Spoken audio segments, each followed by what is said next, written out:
I'd like to thank everyone for being here. I'm from Platypus ANU. We're an educational organisation focused on the history of the left and Marxism.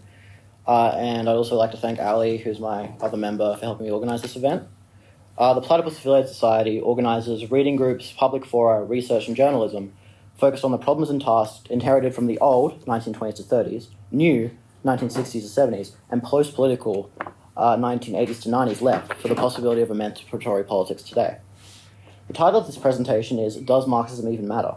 Although many people in this room, including myself, strongly believe that the answer to this question is yes, the goal of this teaching is not to convince you of Marxism, nor of any particular interpretation of Marxism that has sprung up in the century and a half since the death of Marx. The goal of this teaching, and of Platypus as a whole, is not to provide answers but to ask questions. I hope to do so to the best of my ability, present an account of what historical Marxism was, and in doing so, provoke an interest in learning more about the theory and history of Marxism. Section 1. What is Marxism? In order to answer the question of whether Marxism even matters, we first have to establish what Marxism is. This is in and of itself a challenge. The left is unable to agree on what Marxism even is, let alone whether it should still find any purchase today. Marxism has variously been defined as an economics, a science, a philosophy, a political theory, a religion, and everything in between. Marxism may be a moral critique of inequality. It may be an alternative economic model. It may be a means of making historical predictions, or it may be a mere pseudonym for socialism, or of any movement aimed at the redistribution of wealth. I would argue that historical Marxism, at least the Marxism worth investigating, was not one more version of any of these things. Rather, it was a critique of all of them. Critique here is not meant in the colloquial sense of criticism and argument, but in a more precise sense, a way of thinking that sought to grasp the historical specificity and limits of these anti-capitalist discontents. Marx was far from the inventor of socialism. As a young man, he found himself immersed in a world already stricken by debates over what was called the social question. What was to be done about the conditions of the industrial working class, about poverty, alienation, and particularly mass unemployment, a phenomenon new to the 1830s. Rather than simply adding his own answer to these debates, Marx attempted to understand the limits of existing socialist, communist, and reformist impulses, and to elucidate the historical conditions that brought them about. To illustrate this orientation, I want to read a passage from an 1833 letter that Marx wrote to Arnold Ruger, written before even his earliest major works, including the Communist Manifesto. Here is Marx in 1843. In fact, the internal obstacles seem almost greater than external difficulties, for the question where to is a source of rich confusion. Among the reformers, but also every individual must admit to himself that he has no precise idea about what ought to happen. However, we do not anticipate the world of our dogmas, but instead attempt to discover the new world through the critique of the old. I am therefore not in favour of hoisting a dogmatic banner. Quite the reverse. We must try to help the dogmatists clarify their ideas. This does not mean that we shall confront the world with new doctrinaire principles and proclaim, "Here is the truth, on your knees before it." It means that we should develop for the world new principles from the existing principles of the world. Our program must be the reform of consciousness, not through dogmas, but by analysing consciousness obscure to itself. It will then become plain that the world has long since dreamed of something of which it only needs to become conscious for it to possess in reality. Here Marx's method is already on display. Marx does not see socialism as a doctrine to be imposed upon reality. Instead, he insists on understanding the socialist impulse as historically generated, an expression of a crisis within existing society. It's not to say Marx had no beliefs on his own. Marx is not simply taking other people's ideas and clarifying them. Marxism does not begin from a timeless principle, moral or economic. It begins from a situation, an ongoing crisis of modernity, and asks what this situation demands, makes possible, and makes impossible. In this sense, the story of Marxism does not begin with Marx. It begins with the emergence of modern society itself, and with the growing awareness that this society, despite unprecedented gains in freedom and production, had entered into a crisis that it could neither resolve nor fully comprehend. Marxism was an attempt to make sense of this crisis historically. This is why Marx and Engels understood themselves as deeply indebted to the Enlightenment, but not simply as its heirs. They were not anti-Enlightenment, but neither did they build upon the Enlightenment in a linear sense. Instead, Marx and Engels were, in the words of Louis Menand, philosophers of a second Enlightenment. But this raises a further question. What was the first Enlightenment, and what was its relationship to socialism and Marxism? To answer these questions, we need to take a step further back before we can understand categories like modernity, capitalism, socialism, and Marxism. We need to understand how societies understood themselves before modernity. It is that pre-modern world and its fundamentally different relationship to society, nature, and history that I now want to turn to. Section 2, Traditional Society. What I'm calling traditional society today is not a single unchanging form, but a very broad family of societies stretching from the Neolithic Revolution to the early modern period. The Neolithic Revolution is a revolution of agriculture, a period in which we ceased to live in a state of nature of more or less egalitarian family groups, and began to plant seeds, raise animals, and eventually create settled civilizations. The predominant mode of life shifts from the hunter-gatherer to the subsistence farmer, and crucially the increased productive capacities of agriculture creates a division of labour, making it possible to sustain entire castes of people who are not directly engaged in production or reproduction. While there is a great deal of variety in the exact economic organisation of traditional societies, from classical antiquity of Rome and Greece to pre-modern Asia and America, the self-conception of these societies shared a broadly similar orientation towards social order, authority, and time. I now want to quote from Marx on this topic. Listen carefully to how Marx is contrasting traditional society and modernity. The ancient conception, in which man always appears, in however narrowly national, religious, or political a definition, as the aim of production, seems very much more exalted than the modern world, in which production is the aim of man and wealth the aim of production. In fact, however, when the narrow bourgeois form has been peeled away, what is wealth, if not the universality of needs, capacities, enjoyments, productive powers, of individuals produced in universal exchange? What, if not the full development of human control over the forces of nature, those of his own nature, as well as those of so-called nature? What if not the absolute elaboration of his creative dispositions, without any preconditions other than antecedent historical evolution, which makes the totality of this revolution, the evolution of all human powers as such, unmeasured by any previously established yardstick and end in itself? Just going to have a drink, sorry. What is this, if not a situation where man does not reproduce in any determined form, but produces his totality? Where does not seek to remain something formed by the past, but is in the absolute movement of becoming? In bourgeois political economy, and in the epoch of production to which it corresponds, this complete elaboration of what lies within man appears as the total alienation and the destruction of all fixed, one-sided purposes, as the sacrifice of the end in itself to a wholly external compulsion.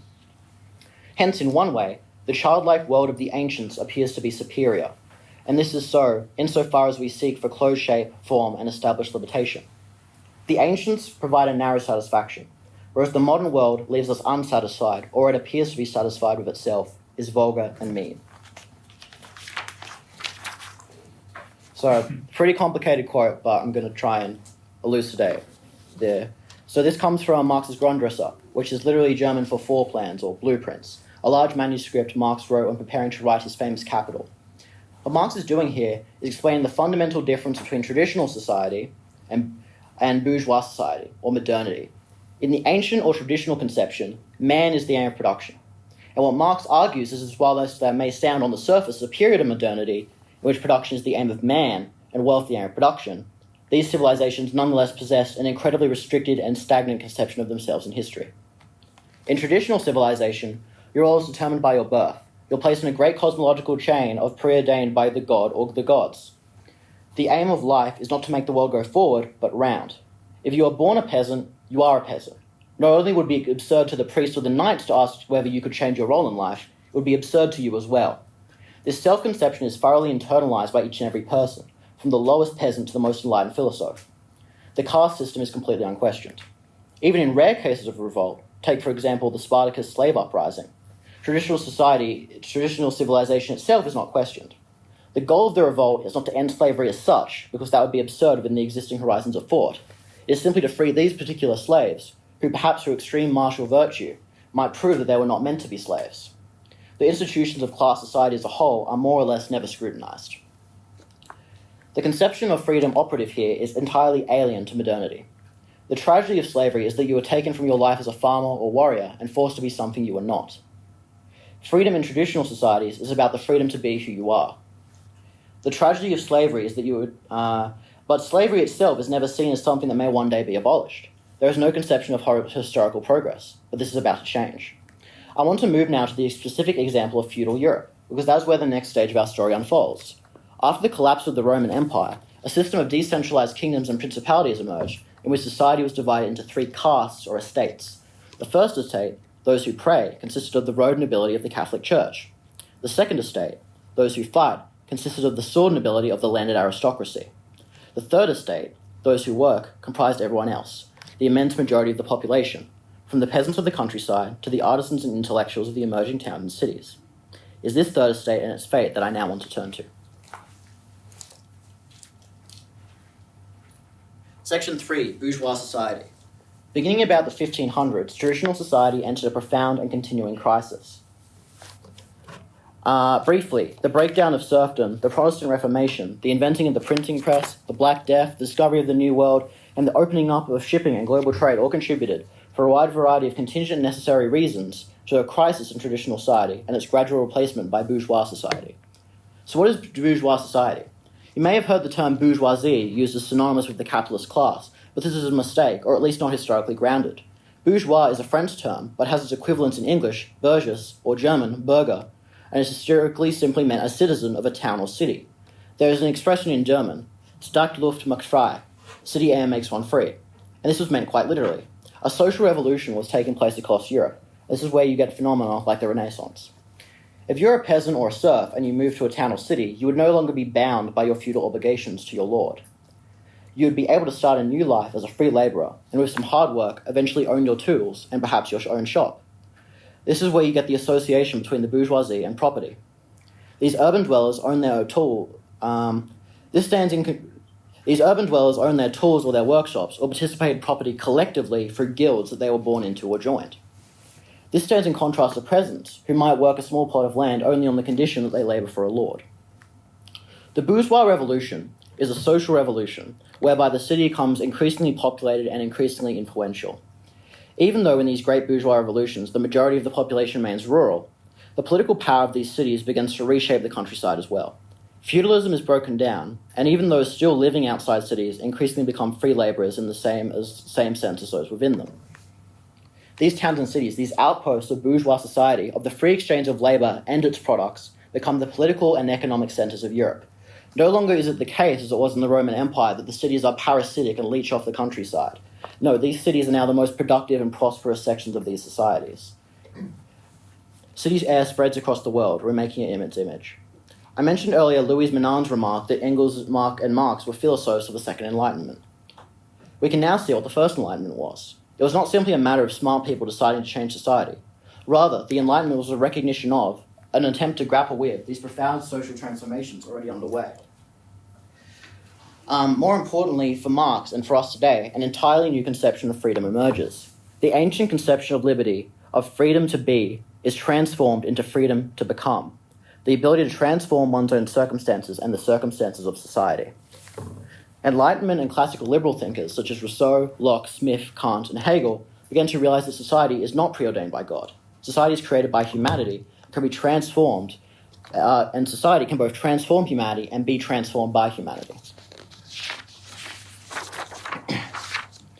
I want to now read a passage from James Miller's introduction to Jean-Jacques Rousseau's Discourse on the Origins of Inequality.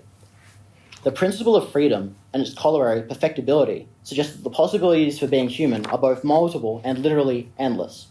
Contemporaries like Kant well understood the novelty and radical implications of Rousseau's new principle of freedom, and appreciated his unusual stress on history as the site where the true nature of our species is simultaneously realized and perverted, revealed and distorted.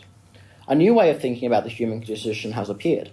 As Hegel put it, the principle of freedom dawned on the world in Rousseau and gave infinite strength to man, who thus apprehended himself as infinite. We now have a new form of society emerging, over a new form of consciousness capable of making sense of these massive changes. This is where Marxists locate what are called the bourgeois revolutions. You are likely all already familiar with their rough chronology: the Dutch Revolt in the 16th century, the English Revolution in the 17th century, and then the great age of Atlantic revolutions in the 18th and 19th century, most famously the American and French, but no less the Haitian, South American revolutions, and the Napoleonic Wars, which spread these changes across Europe. The Holy Roman Empire is destroyed, Napoleon is eventually defeated, but, to put it crudely, by then the cat is out of the bag. Bourgeois society is consolidated across Europe, culminating in the final great bourgeois revolution, the French Revolution of 1830. To understand both these bourgeois revolutions themselves and Marx's work, however, we need to set aside the orthodox conception of these revolutions inherited from 20th century Stalinism. You will often hear, for example, that the French Revolution was a revolution by capitalists against feudalism. This is incorrect, not only based on how participants understood the events at the time, but also according to modern historical scholarship, which has largely rejected this framing.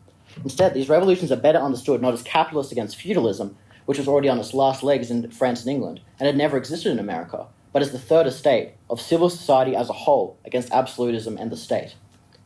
Absolutism, the absolute monarchy, originated itself as an alliance between the rising middle class, bourgeois society, and the monarchy, against the feudal aristocracy and the Catholic Church. This is where we find enlightened despotism, figures such as Frederick the Great of Prussia or Catherine the Great of Russia, who sought to centralize and modernize their states. Eventually, however, this alliance breaks down. In England, for example, the king wishes to fund wars without submitting to parliamentary authority. This conflict between the Third Estate and absolutism ultimately results in the victory of bourgeois society and the replacement of traditional society. What is crucial to grasp is that the bourgeois revolution was not simply a political revolution that seized control of an old feudal state in order to institute capitalism. Rather, these societies in which these revolutions occurred were already thoroughly bourgeois. These revolutions were conceived as defensive, efforts to preserve and consolidate the rights that civil society had already carved out for itself. Bourgeois revolutions were political revolutions that consolidated a pre-existing social revolution, not political revolutions that created a social revolution. It is often claimed that this revolution, both the social and political component, were in some way defective or incomplete. You often hear that these revolutions were sectional, only about property holders, only about whites, only about men. While there is certainly truth here, women's suffrage, for instance, would not be achieved in some countries until the Second World War, the end of the Second World War, rather. The crucial point is that bourgeois revolutions made it possible for the first time to raise these questions at all. They opened the historical space in which the abolition of slavery, the abolition of patriarchy, and the idea of universal suffrage could even be conceived. For the first time, people begin to question these institutions as such and see the possibility for a further expansion of freedom, of transforming society beyond its existing limits. And it is only on the basis of bourgeois revolution that the demand for universality becomes possible. Bill Clinton once said, "There's nothing wrong with America that can't be fixed with what's right about America." For a long time, it was the case that there's nothing wrong with the bourgeois revolution that can't be fixed by what's right about the bourgeois revolution. That is, until the time of Marx. By the time Marx is a young man, bourgeois society is in crisis. The bourgeois project of freedom comes into contradiction with itself. A society of maximum efficiency, of maximum productivity, that posits that you, by your labor, can make a place for yourself within this great web of social relations, through the Industrial Revolution, makes labor less and less necessary. Another Marx quote. This is probably the most complicated one, but I'm going to break it down. Capital itself is the moving contradiction, in that it presses to reduce labor time to a minimum, while it posits labor time on the other side as the sole measure and source of wealth. Hence, it diminishes labor time in the necessary form as to increase it in the superfluous form. Hence, it posits the superfluous in glowing measure as a condition, a question of life and death for the necessary. On the one side, then, it calls to life all the powers of science and nature, as the social combination and of social intercourse, in order to make the creation of wealth independent, relatively, of the labor time employed on it. On the other side, it wants to use labor time as the measuring rod of these giant social forces thereby created, and to confine them within the limits required to maintain the already created value as value. Forces of production and social relations, two different sides of the development of the social individual, appear to capital as mere means, and are merely means for it to produce on a limited foundation. In fact, however, they are the material conditions to blow this foundation sky high. Capitalism is the contradiction of bourgeois social relations and industrial forces of production, the self-outstripping or self-undermining of bourgeois society. Bourgeois society develops industrial production to such a degree that it begins to outstrip bourgeois social relations themselves. It makes possible a society beyond labor, where no one need not work to live, but this possibility is limited by the very foundations of bourgeois society, which posits labor as the source of value. This is where you have the emergence of the proletariat.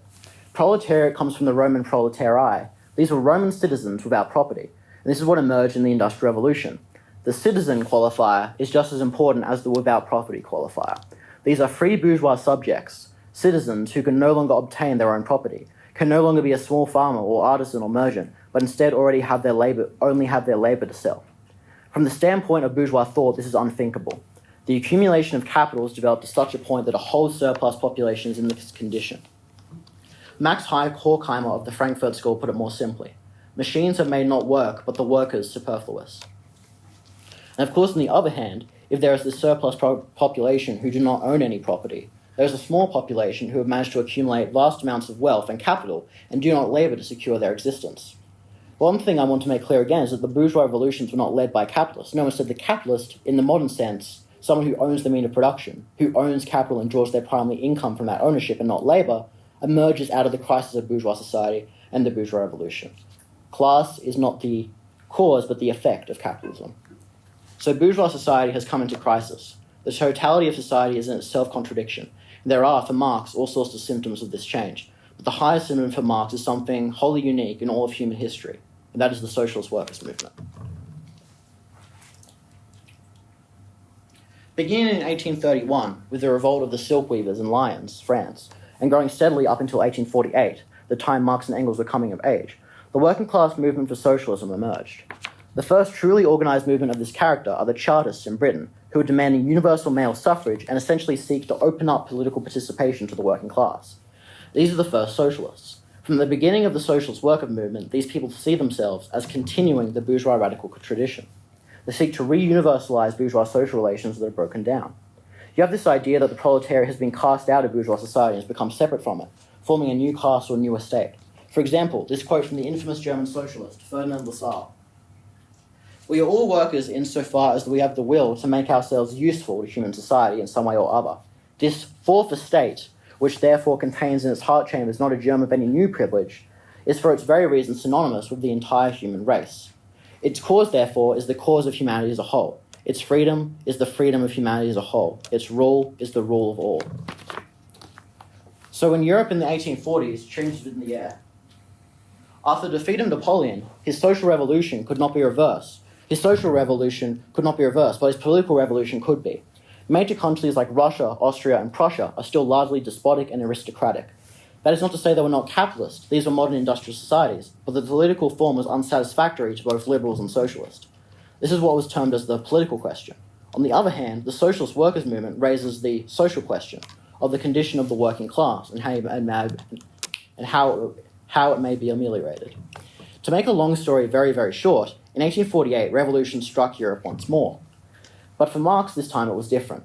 The working class allies with the liberal middle class to overthrow the monarchy of France and to force concessions from Prussia and Austria. But the revolutions falter and break down into infighting.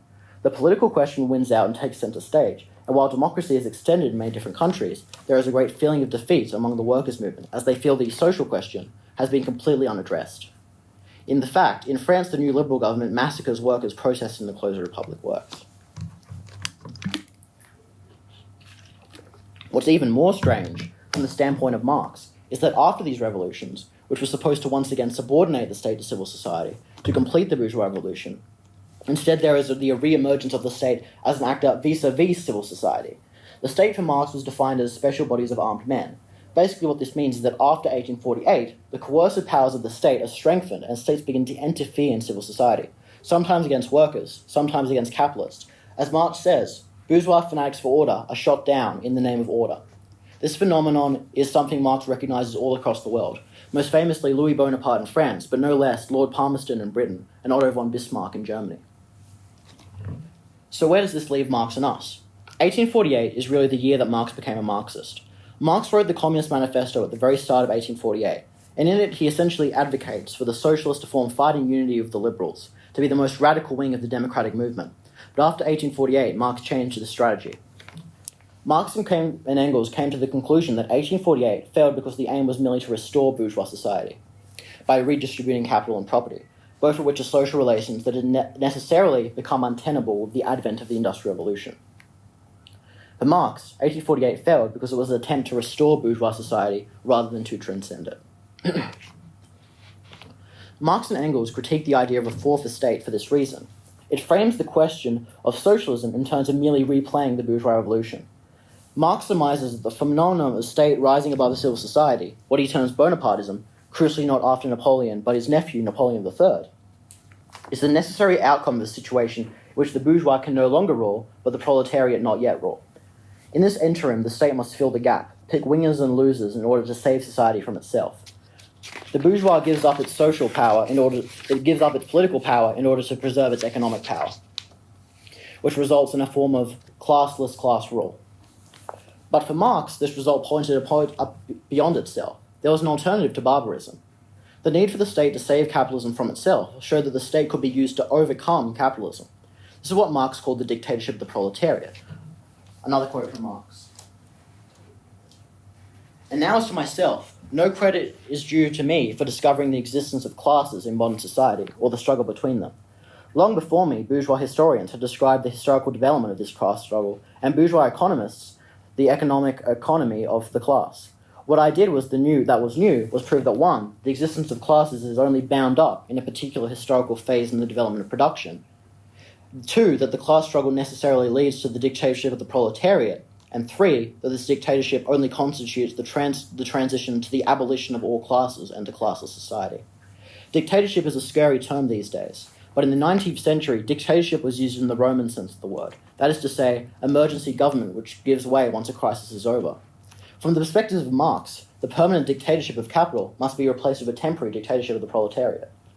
The working class must seek to take state power in order for the first time to make the crisis of bourgeois society politically manifest, in order to bring about a transition beyond bourgeois society, that is to say, beyond labour as the source of value, to bring about a society where the freedom of each is a precondition for the freedom of all, governed by the law of from each according to his ability to each according to his need.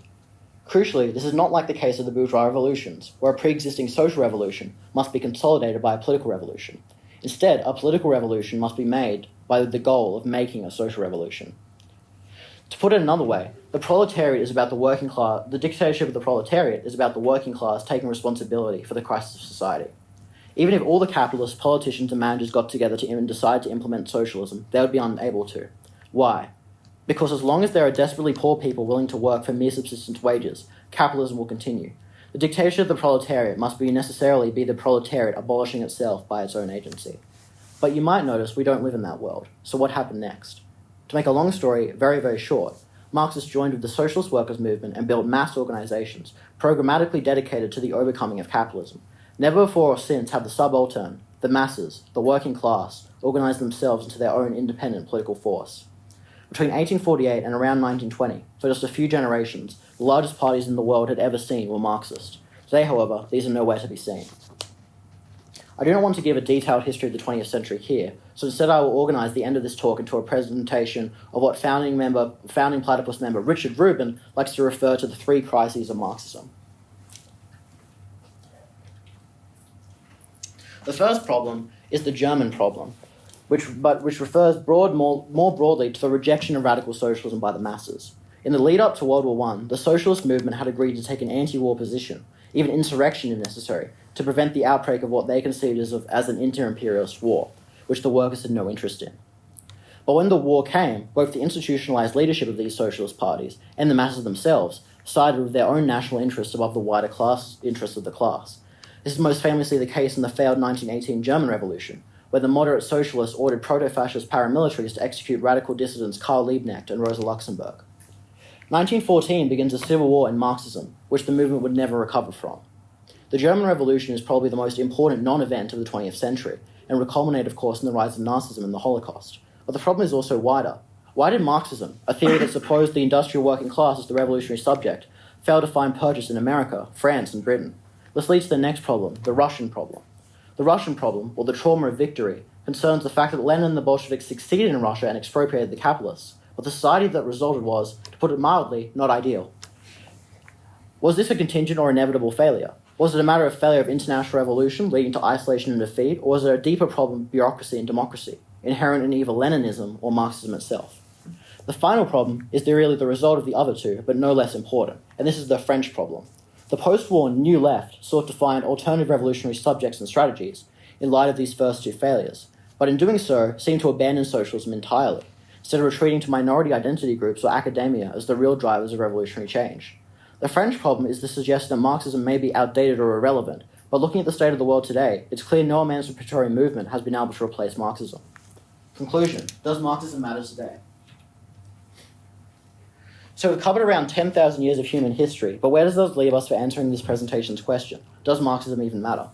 Marxism did matter for millions of people, and of course for world history. But as it stands today, Marxism does not matter, and has been rejected not only by society at large, but also over those who proclaim for it to matter the loudest.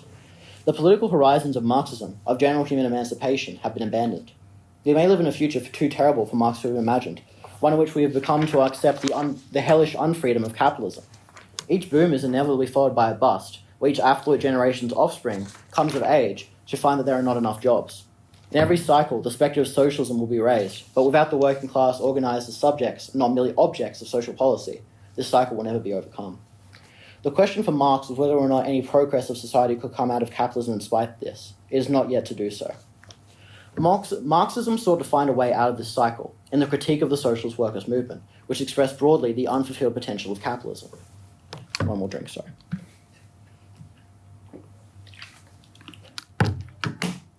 This is why historically Marxism and socialism, more broadly, were most popular during periods of optimism and growth, where capitalism appeared to be squandering its own potential rather than simply a blight in society.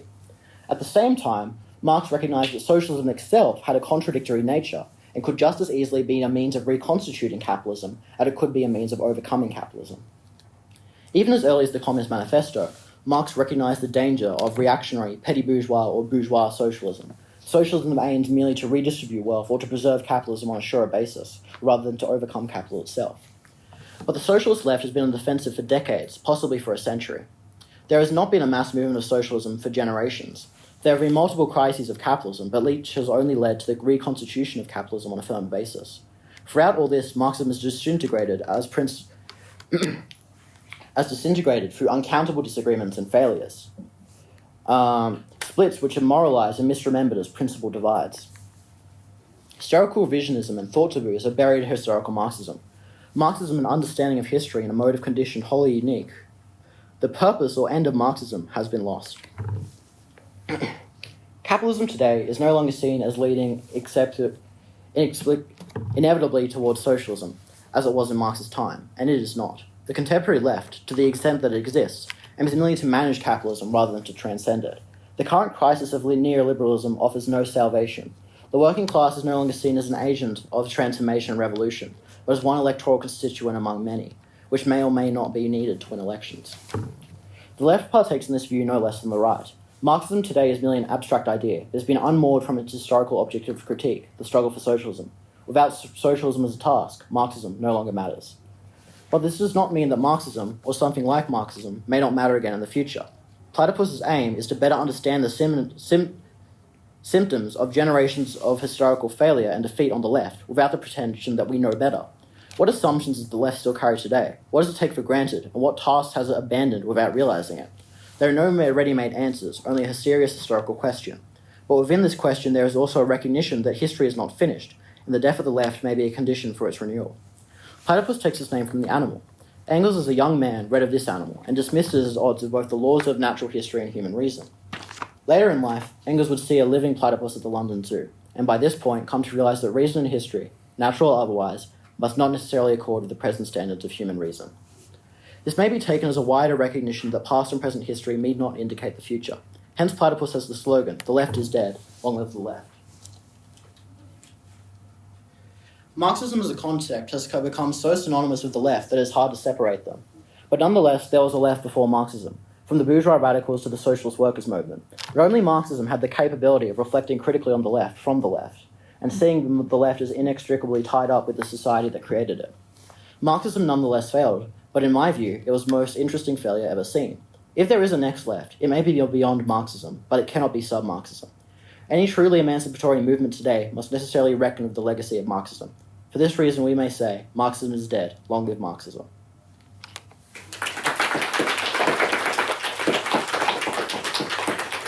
Here's a cute picture of a platypus as a reward for attending. And this is sources and quotes for further reading. What's the time?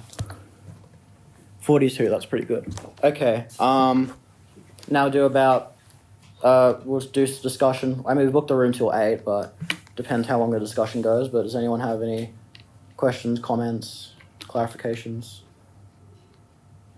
Christina? So what is your view on civil society then? Because it's what I know from other elements of political civil society is juxtaposed between the state and between either the Bonapartist or the administrative state, and that's the the thing that needs to be stripped of its of the domination that it feels from those two institutions, while at the same time civil society is the thing that suppresses the proletariat in these revolutions and is reconstituted by the states to further entrench themselves.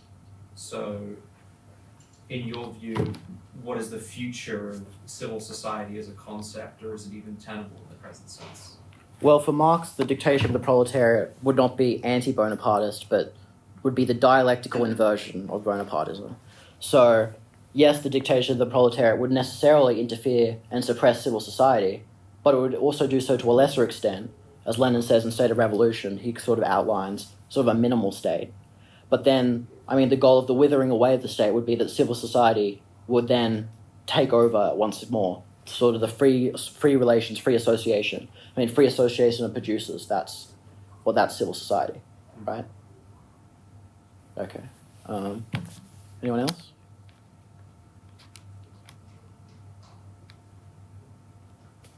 Marx was largely writing in a time of mass industrialization. In the modern day, seeing as we're largely living in a post-Fordist age, how should Marxism react to the new labor condition? Yeah. Well, I don't think Marxism is possible without a constituted socialist movement. But if you're asking, does the lack of industrialization make a proletarian socialist movement impossible? I would personally, I mean, maybe, it hasn't happened yet, but I would personally say, yes, the West was deindustrialized, but also this meant the East or the Third World was industrialized.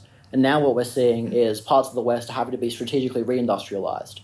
So I don't really see capital as sort of progressively deindustrializing more than goes through cycles of having to industrialize here, having to industrialize there, and sort of, I mean, there's a way of putting it which is robots and sweatshops. Capitalism will always need both robots and sweatshops because you can either maximize relative surplus value, which is getting a robot that a worker is much more productive, but then obviously you need less jobs then, so that creates a problem of unemployment. Or you can maximize, I forgot the term, but you can maximize absolute surplus value. And that would be essentially sweatshops suppressing labor as much as possible to maximize surplus value. And this will always necessarily, both robots and sweatshops will exist not only internationally, but also within one capitalist country. You'll always need both of those because of this contradiction of capital. Yes, Christina? But if you delve into the statistics, and this is true even in Eastern Africa especially, there is mass deindustrialization ongoing. And in fact, plenty of rural urban migrants in places like Kenya, Tanzania, or Mozambique are coming to the cities only to find that the factories that have been set up with Chinese capital are steadily automating and there is no room for them. The rural urban migration is not turning out industrial laborers, it's turning out gig workers. Yeah. Well, I mean, I don't really think that contradicts. Why not? Well, just because there's it's deindustrializing there doesn't necessarily mean that industrialization isn't growing in other places, right? Industrialization is always growing, there's always increasing output, but labor share of industrialized labor is steadily decreasing. What do you mean by labor share of industrialized labor? As an employment share. The share of people employed in the economy in industrial sectors is constantly shrinking. Yes, well, it depends what you mean by industrial, right? If you mean strictly industrial in a Fordist sense of factory industry, but if you mean it broadly as in proletarianized, without property, I'd say that the gig economy would fulfill that. I think gig economy workers are proletarian. Well, sure, but the difference made here is that, especially in segments here like the Fragment machines, a lot of the assumptions that are made out of that and are extrapolated into the proletariat as subject is that they achieve a unity of their historic mission and their technical skill and their ability to reconstitute with their labor their physical reality. Because they are in a factory environment, they are able to gain intelligence from the workplace. Whereas what you see now is an increasingly stratified workplace where, and this is true in cases where I've worked Mm. in industrial soil testing laboratories and worked in other factories, is that in many places you are just pushing a button and the guy above you doesn't even understand what your job is, let alone what the ones of the guy immediately above him is.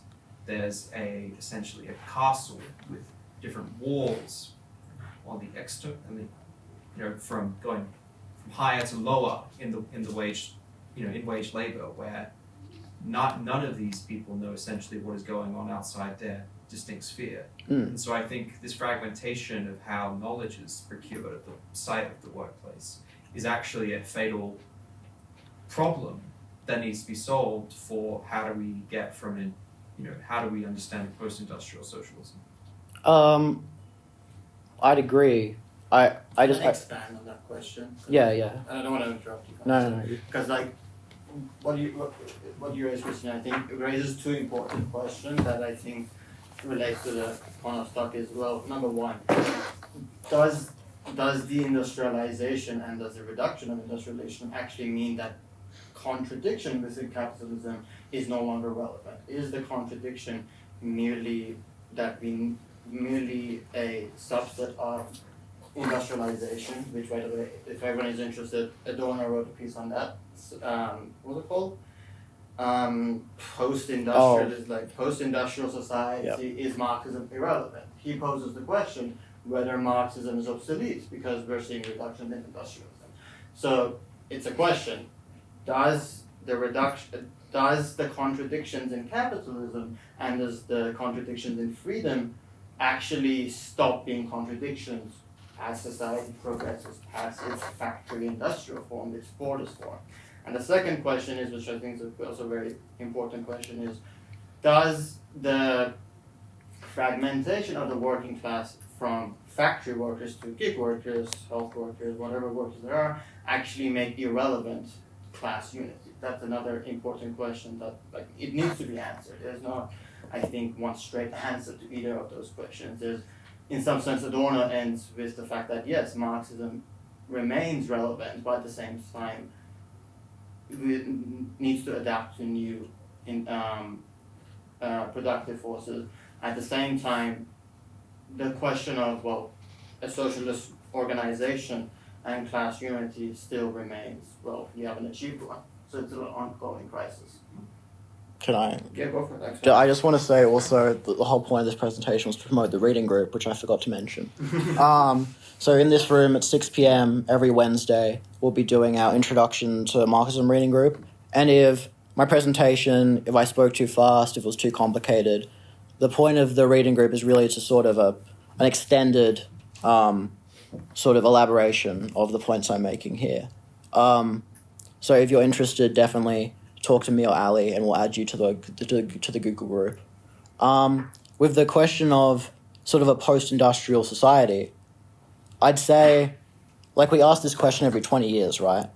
James Burnham was like, is the PMC, are we in a post-capitalist economy? And then neoliberalism happened, and it was like, are we going to free up the market, free up the state, it's going to be great, we're going to, every revolution in capitalism starts as a utopia, but then it ends as a dystopia, and then we need a new utopia, right? And we're seeing it now with AI, people are talking about, could we implement UBI because of, the increased productive capacities of UBI? Maybe, I can't tell the future, but, looking at the past, it's every revolution in capitalism starts out as appearing to sort of overcome capitalism per se, but then by the end of it, it's very clear that it's actually reproduced this same problem. And the fact people are still talking about Marxism today, people are still interested, I think that says something. Have we moved past the conditions that created Marxism? And I think that is a question worth considering, especially after so many years of defeat. But, personally, I'd be skeptical. Yeah. Josh? I thought I'd change tack a little bit and ask your opinion of whether you think the complexity of modern infrastructure and people's seemingly infinite demand for it affects the final state or the final goal of any of this Marxist discussion that we're having, this idea that eventually people will be able to break down into free associations when it turns out the modern man really demands these endlessly complex systems and machines. Is it even possible to have a more devolved society when you have such centralized needs in that manner, like communications technology? Yeah, free association of producers doesn't necessarily mean like communes. Like you could have a very centralized like a centralized society with like a very limited state. Really, for Marx doesn't talk much about what socialism will look like, because he sort of, from this dialectical understanding, he sees that like it's impossible to like just make like an image of the future and be like, this is what it will look like. So, but really, what the dictatorship of the proletariat is for Marx is about like getting people for the first time. Another thing I could have included in the talk was that the class struggle only really begins with the dictatorship of the proletariat. It has to be the dictatorship of the proletariat is about the workers struggling to solve these problems, right? To overcome, because there's the understanding that we have to overcome value. We have to overcome labor as a social relations value, right? But what does that actually look like? And that's where, once you have this constituted state or semi-state, that's when you start having this conversation, making decisions politically to try to achieve this goal. And of course, like the workers could say after 10 years, like, actually, we don't want to do this anymore. So like there will be a continuous struggle, at least for Marx or for Lenin as well. There is a continuous struggle to sort of answer these questions. It does kind of sound like a cop out, but it's like, I mean that's what Marxism thought. Yeah. Finley, are you? Oh, you're just stretching. I was going to say, I thought you were about to ask a question. I was like, why isn't Connor picking you? You know what's going on? No, I'm sorry. Me first. Thank you. My question is sort of, what do you make of, like, it's especially President Albanese, but I sort of think it's present elsewhere in sort of liberalism and laborism right now, of this like ideology of social cohesion, which, you know, Albanese sort of never shuts up about. Because to me it's almost this, and this is what I was trying to communicate a bit poorly to you and Ali in a conversation about like 8 months ago now or something, is I sort of referred to Albanese's sort of government, its ideology being a dictatorship of society or something like that. Yeah. What I was trying to get at is how like social cohesion, but he wasn't using a term as much and sort of being used as this cudgel of the democratic state. I'm sort of curious what you would make of that from a platypus perspective, where that's a big thing in your socialism. Yeah, I mean, that's a bit of a Dorothy Dixie, because you know how much I love talking about Albo. But, yeah, I mean, that's a point also I could have gone into in the talk, which is the relationship of democracy to, like, socialism and to Bonapartism, where, Marx talks about not the battle for democracy, but the battle of democracy, right? Like, so mass democracy, like those people I mentioned, Bonaparte, Palmerston, Bismarck, like these people used mass democracy, not like actually like participatory or like actually getting people mobilized, but sort of like plebiscites, like that sort of thing. And like democracy as a demand to subordinate the state to the will of the majority is how capitalism, democracy and socialism are very intertwined, and it's the demand to subordinate the state to society, the demand to redistribute property. This is how capitalism reconstitutes itself, right? So, I mean, I'd say, yeah, absolutely. Like, Albo is an example of, I mean, I think Engels says the Civil War will be between, this is an exact quote, but he's like, the banner against which the proletariat will be fighting is pure democracy, right? And like, sort of, what Albo's doing there is sort of using the idea of society as a whole, of the people, to sort of submerge any sort of dissent. I wouldn't say class struggle. I don't really think that's applicable. I don't really think without like a constituted proletariat you can really have things like that. But what he's essentially doing is sort of invoking the idea of society, but and the people, but in order to subordinate society. But the crucial point is that for Marx is also that like democracy demands Bonapartism, right? Like Bonapartism isn't like an imposition on democracy. Without the leadership of the proletariat, of the party, what democracy becomes is competing rackets demanding of it. Like it's, I think the way I put it in my One Nation article is different sections of the middle class conscripting the working class to go beat up other middle class people. Right. That's kind of a ramble, but No, that's the answer I was looking for. Yeah. We'll go you and then. Okay, so maybe a very childish question because I'm not major in politics. I'm major in art and art history. Yeah. So, in my research proposal for my doctoral degree, I want to ask a question. I found in opera productions, especially in Germany, in 20th century to 21st century, there is a gap, which I think is before 1973. Before that, maybe we see the opera production. They are talking about capitalism, Marxism, and socialism. But afterwards, I can't remember the actual year which I wrote in my RP. So there's just 1 year. Afterwards until now, in opera productions in my research, I only see that they are talking about more particular problems like film, women rights and worker rights. So here comes the question that it really confused me. That is that the change from we want a goal to achieve, there's a goal for us to achieve, to we talk about particular question, maybe we have small answers to that. Is this change in left-wing movement really can build our society better or destroy what we have accomplished? No, that's not childish. I think that's a good question. I think that's a good example of not only neoliberalism, the defeat of the new left, but also sort of the suicide of the left, of lowered historical horizons and sort of seeing being co-opted into capital, where you sort of have these new social movements emerging out of the new left, which start off as radical emancipatory movements, but eventually sort of get absorbed through sort of a popular frontism into, and I think that what you're seeing there is sort of because art is very tied up in the left, sort of avant-garde. I think what you're seeing there is an example of the death of the left through opera, which is cool. I just wanted to add on something that Paige said, which was, so that kind of Albanese cult of social cohesion, isn't that pretty much just the enshrinement of class collaboration as a moral virtue? Yeah, and I mean, class collaboration is not exclusive to fascism, right? It's part of, it's every ideology except for socialism and maybe I don't know, a couple billionaires believe in class collaboration.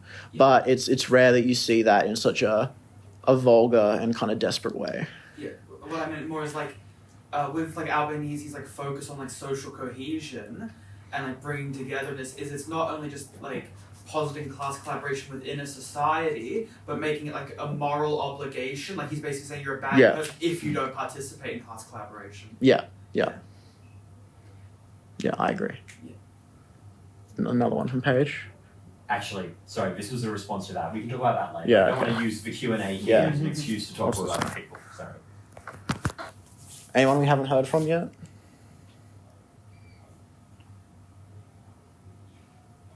Oh yeah. So, maybe another very challenging question. So, what do you think of terrorists and the revolution? So, it's also confused me nowadays. Right now, maybe. That's why I come here, maybe to see some answers. So, what people said before, the terrorists, they don't have a goal, something to chase after. But actually, you can see that terrorists really have something to chase after. Right? They want to build a nation, build something. But so when we can say if there's a goal, because the revolution, the people who do revolutions, who join the revolution, they also have a goal, right? They want to destroy what not happening to reconstruct to a better future. So what is the difference between being a terrorist or doing revolution? Yeah, no, that's a good question. Well, I guess I'd say, first of all, like, if you mean like terrorists, like, I guess this would include both left-wing and right-wing terrorists, but I think sort of, I mean, there's an Ernst Bloch quote where I think he says, Bolshevism is the Kantian categorical imperative with revolver in hand. And it's like, yes, like, Marxism is kind of like eschatological, like religious, like, sort of, Building up a messiah, for example. yeah. Pardon? Many people, my friend who study like German politics back in China, he told me like he really into Schmidt, you know. Oh, Carl Schmitt. Yeah. He is really Yeah. into, and he said like Marxism and maybe these kind of things are like building up a messiah, so we can like chase after. So come to me, I can't tell with terrorists and revolution. Yeah, I think that's definitely like an inherent risk within Marxism, which is like, it's like, do the ends justify the means? I think everyone answers that question yes up to a certain point, right? And I think really it's more of like a means and ends. Like you start off like violence is a means to the end of socialism, but then that very easily gets reversed and says that socialism is a means to the end of violence, right? And I think that's inherently a risk in any sort of violent action. I would say that historically, Marxists did oppose individual terrorism as both counterproductive and immoral. But I think that basically what Marx is presenting to the workers is basically saying, you can either keep going through these cycles of crises, or you can try and do your own thing, right? Like, it's a very simplified way of putting it. And it's like kind of a Pascal's wager, right? It's like, is that worth it? And obviously people have answered no now, but I mean, millions of people for a certain time, the answer was yes. And getting to like terrorism, I think it's interesting, sort of we read in our reading group on the concept of the left, and it talks about the left as a utopia, but then the right also has their own utopias, which they take from the left, and they're sort of restricted, not like universal utopias, but like particular utopias. And I mean, the way of putting it is like what the left proposes, the right puts through. And I think, right-wing terrorism is kind of an example of like, more broadly, like a symptom of sort of the left's, bankruptcy. Finley, then I'll go to you, Christina, because you've already. I think that with like terrorism versus revolutionary, like Marxism, I think a lot of it is structural. Like the aim with Marxism revolutionary, you're trying to build this movement that can be united and encompass like all the people. Whereas a lot of terrorism is it's in that. It's about invoking terror to achieve your goals. If you're doing terrorism, who are you invoking that terror against? Most of the time, it's innocents, it's civilians. Yeah, most of the time it's like the people, at the very least being caught up in it, even if they're not the primary target. I think that that's probably one of the big differences. Terrorism is very in-groupy, if not individualist, whereas the Marxism sort of revolutionary is kind of all-encompassing, is the idea. Would that be right, do you think? Yeah, I'd agree. Christina? My answer to this sort of question of ends and means has always been, it will kind of always be circular so long as we don't have means. We don't even kind of have means. Yeah. No, I agree. It's I would sort of like want to build on something that Finley was saying earlier, is that like to a terrorist, right, their utopia is actually the solely individual thing. It's almost a revenge of a self against society, right? Of you as this sort of noble warrior doing something to other people. And I think this is true even with like people who like self-immolate. They aren't hurting anyone else, but their actual action is a sort of act of self-cleansing directed at everyone else. Whereas for the Marxist, it's I can't remember who said it, but it was a good joke amongst the Marxists in Russia in the 1890s directed at the they were called the Narodniks. They had this like terrorist approach to politics where you sort of try and change Russian society by killing certain prominent people in Russia. And the Marxists had a joke about them, which was, what do you get when you kill Alexander II? You get Alexander III, right? Is it the sort of terrorist approach of just targeting individual people or doing these like morally cleansing acts actually can't change society? What Marxism attempts to do is to build a movement which can become the seed of a new society and which is prepared to actually even now establish organs which can sort of continue on into the future. And I think that's the important distinction. And obviously there the question is still raised, like you were saying earlier, of like, you know, sort of what is the effect of violence on this and what role does violence have to play when you're sort of seeking to improve the world in some sense. But I think in terms of the difference between like the Marxist conception of politics and even like the left terrorist one, I think that's really what it is it an individual vision of change and of your relation to everyone else, or is it really recognizing yourself in a collective and seeing that collective as having the capacity to change the world? The point is that the working class party it mediates the historical consciousness of the working class. Yeah, exactly. That's the building of the future. It's like an act of any act that, for Marx at least, the whole point was to overcome class society, which can only be achieved by mediating the consciousness of the working class, the historical consciousness of the working class. I'll let anyone new, but then I'll go. Anyone? Okay, yep, Tom? So to change tags and get a bit more like philosophical, what is the Marxist kind of justification of its own morality? Like, how does Marxism basically have a position against like nihilism, for instance? I think this is why Marx doesn't present. I think the Marxist conception of morality would be like broadly the same as like Kant or Hegel, right? Like it's like Marx critiques bourgeois society. Bourgeois society already has its own morality or self-consciousness of morality.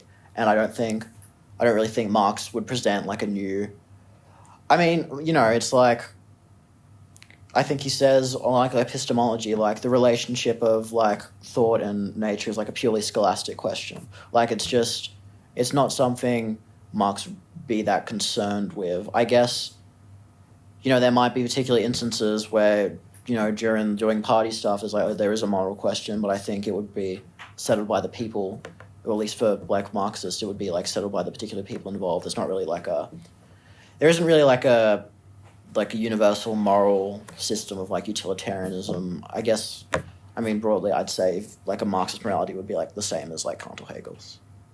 Christina? People used to ask Marx that question actually, and he used to just laugh in their face. Like, where's your morality? He would just laugh at them basically. And so that question of, well, the problem with morality in the present is that it's separated from, you always have to define it rationally, but there is no criteria with which you can do that. And that is the key problem with moral philosophy in the present age. It's been like that ever since like essentially the destruction of like teleology as a thing to move towards, and when we reject with that. And there are theorists who go back to Thomas Aquinas basically to say that was the last time there was teleology, therefore universal morality.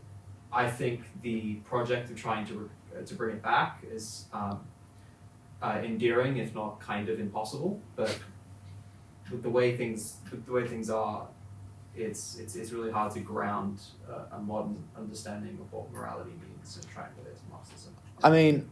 I have another thing to say, because I remember I used to be kind of into like moral philosophy, and I had like a friend, and he was like, "Oh, ethics doesn't matter," and I was like, "Oh, what do you mean by that?" And he was like, "Oh, I don't think anyone has ever changed their behavior to do something, just not do something they didn't already not want to do because of morality."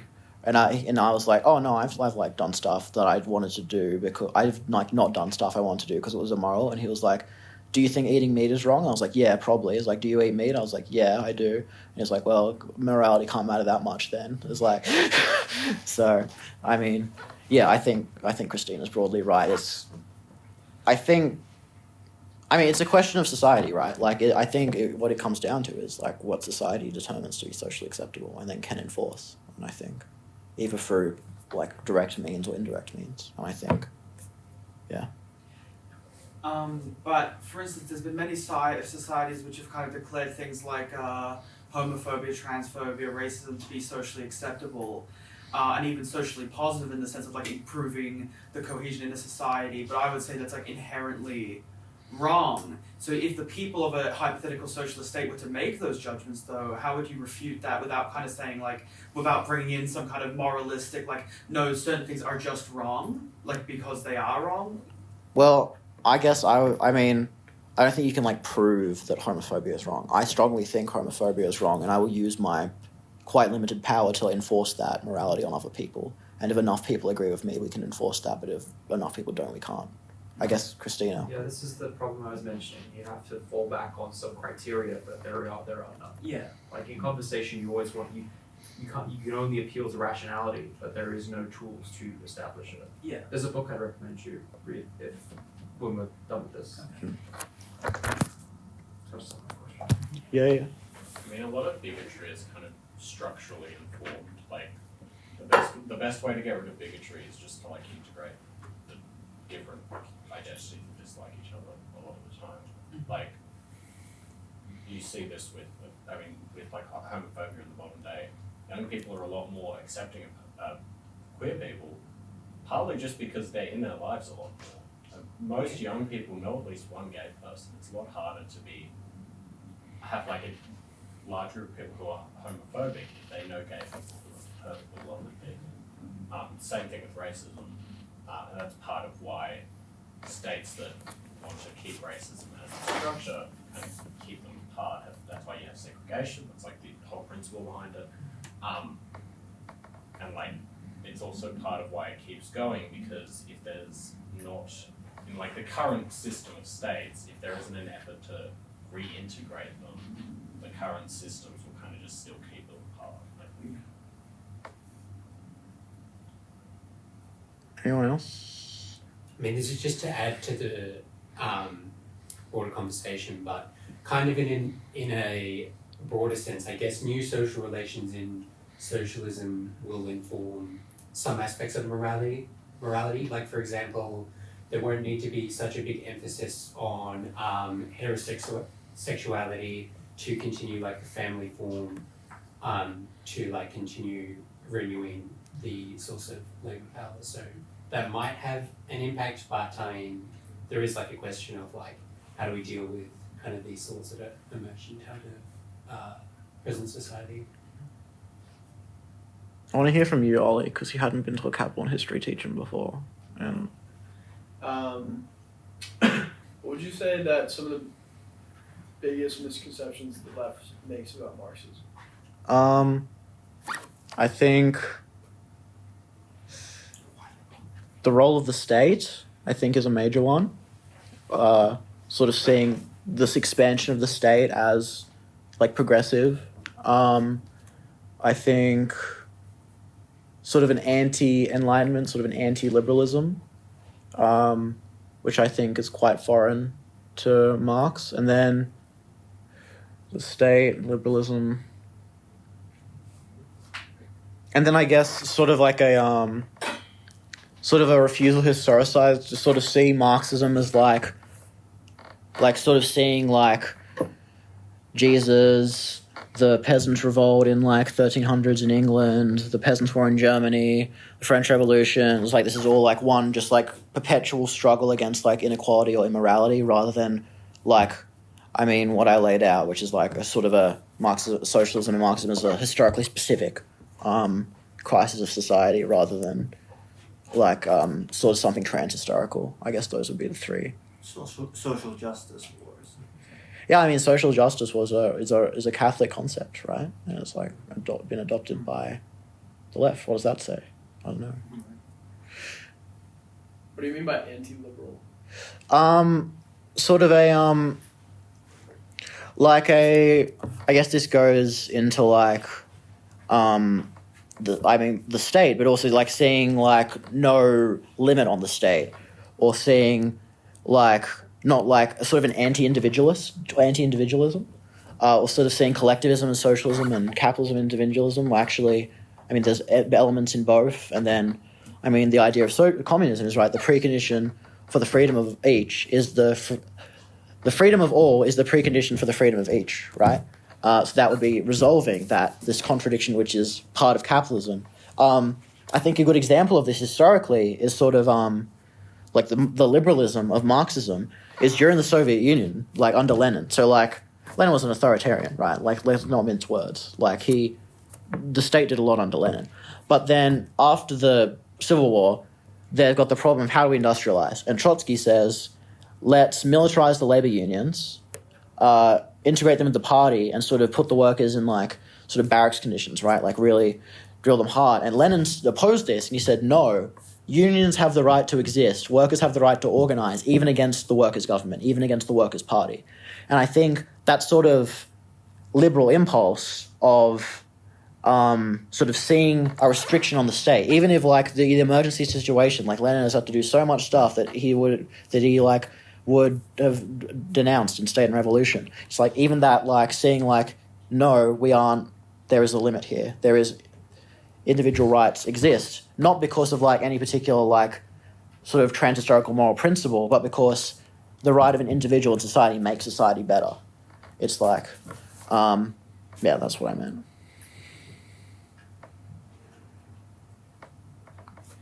Does Platypus take the view that Stalin, Mao, etc. are kind of counter-revolutionary? Platypus has a historical view, but not like a political view. But I mean, what do you think, Ali? Sort of.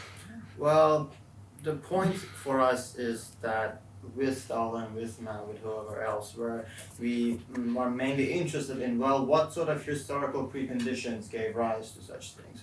What did they advance the task of Marxism, or did they, in some sense, restrict it? What are the consequences of such actions? And in some sense, like we don't take like, we're not like, oh, China, like we don't, not China, like, oh, we are against certain individuals and their beliefs. We're trying to understand historically, did they fail, did they succeed, did they limit, or did they create an obstacle towards the task of the left? In some sense, Stalin did. He created obstacles for an international leftist unity, and in some sense, other Marxists did as well. So that's kind of the point of Platypus, to kind of not say, but not kind of put it on the individual, but as the historical limits and historical obstacles that they created. Trotsky, his whole beef with Stalin wasn't that he was against Stalin, he was against the vulgarization of Marxism under Stalin. It was that Stalinism was becoming a phenomenon that was kind of against what Marxism for him was. Also, my phone's running out of storage. We got 2 minutes. We can still like have the voice, but like the video will be gone. Oh, that's fine. People can listen to it as a podcast. My name is Nala. Nice to meet you all. I may have missed it. It's a super basic question, and I didn't want to take away from the conversation, so I waited to ask. No, it's all good. I'm new to ANU, so what is Platypus, and what do you guys do? Yeah, so Platypus is a educational organization focused on the history of the left and Marxism. So we aren't like a political party or like an activist group. We do stuff like this. We do teach-ins. We do panels like public fora where you get like like the last panel we did is like China and the left, and we had like an old Maoist, a Communist Party of Australia, which is like Dengist, pro-China, and then the RCO, who are, I guess, I mean, you're your own special thing, but you're communist, sure. And then we do reading groups, which we're going to do next week, and you should all go to. And the goal of Platypus is to sort of facilitate the self-education of people about the left and not to like push any particular like party or organization. So, yeah. But de facto, you give us a lot of speaking positions. Well, we're interested in the perspectives of the left. We don't necessarily support various organizations. We are open to inviting anyone on the left and the center and whatever you're part of to facilitate discourse on the historical tasks and the historical failures of the left. Sorry, I just wanted to tease you. I think the point here is to The point there is to hand the left a hand mirror, and when Yeah. they're inevitably horrified by the reflection that shows up in there, they can start thinking about different ways of doing it. I mean, ways I've described it is, I've heard it described as, we are the left's psychoanalyst, we're the left's therapist, or we are the left's coach, and we're calling a half-time meeting, and we're going, what's going on? I guess those are two metaphors for platypus that I like. Tom? To kind of build on Nala's question, what is a general kind of base reading list for someone who would be interested in Marxism, but maybe what is the kind of the fundamental reading base that you would recommend for someone who's interested in Marxism and leftist thought? Well, I'd recommend you go to our reading group at 6 p.m. on Wednesday. But for the contents of that reading group, it goes like Marx, Communist Manifesto, and then to we don't read Lenin directly, but we read a text about Lenin, and then we read about Trotsky, and then so it's Marx, Lenin, Trotsky, and then the Frankfurt School, so Adorno, Horkheimer. And that's our introductory reading group, which we're doing a 10-week on, and then we have a main reading group, which is more international, and that one has a lot more stuff on it, but it's also, it's year-round, and it's 100 pages a week, where the one we're doing is not every week. But the point is it's more, but we might do it next semester, because it starts in the middle of the year. But on that one, it goes the same as this one, and then there's stuff there's a lot of new left stuff on the black question, the women question. You start with some precursors from the Frankfurt School, then Yeah. you go to the new left, and then we actually take 200 years back to the Enlightenment, Rousseau, Kant, a bit of Hegel, and then we're okay, now that we read the Enlightenment and a bit of the new left stuff, what did Marx say? Early Marx, a bit of late Marx, and then we again end on the Frankfurt School. And for those who don't know the Frankfurt School posits a very interesting historical point where it's in some sense, yes, Marxism has become obsolete. So what's the point of Marxism? Why should we be Marxists? Why should we still discuss Marxism? Which I guess in some sense is the conditions of the current times.